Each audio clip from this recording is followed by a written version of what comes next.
Every Who down in Whoville liked Christmas a lot, but the Grinch, who lived just north of Whoville, did not.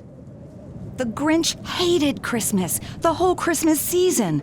Now, please don't ask why. No one quite knows the reason. It could be his head wasn't screwed on just right. It could be, perhaps, that his shoes were too tight. But I think that the most likely reason of all may have been that his heart was 2 sizes too small. But whatever the reason, his heart or his shoes, he stood there on Christmas Eve hating the Whos, staring down from his cave with a sour, Grinchy frown at the warm-lighted windows below in their town. For he knew every Who down in Whoville beneath was busy now hanging a mistletoe wreath.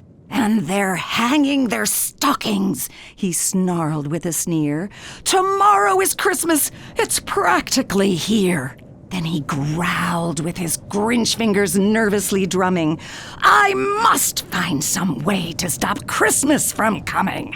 For tomorrow, he knew, all the Who girls and boys would wake bright and early. They'd rush for their toys. And then, oh, the noise, noise, noise.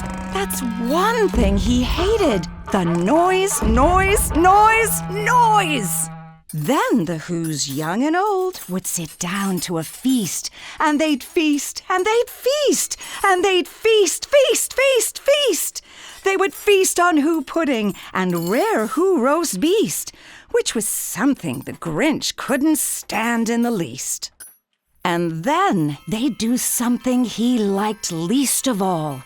Every Who down in Whoville, the tall and the small, would stand close together with Christmas bells ringing. They'd stand hand in hand, and the Whos would start singing. They'd sing, and they'd sing, and they'd sing. And the more the Grinch thought of this Who Christmas sing, the more the Grinch thought, I must stop this whole thing. Why, for 53 years I've put up with it now. I must stop this Christmas from coming. But how?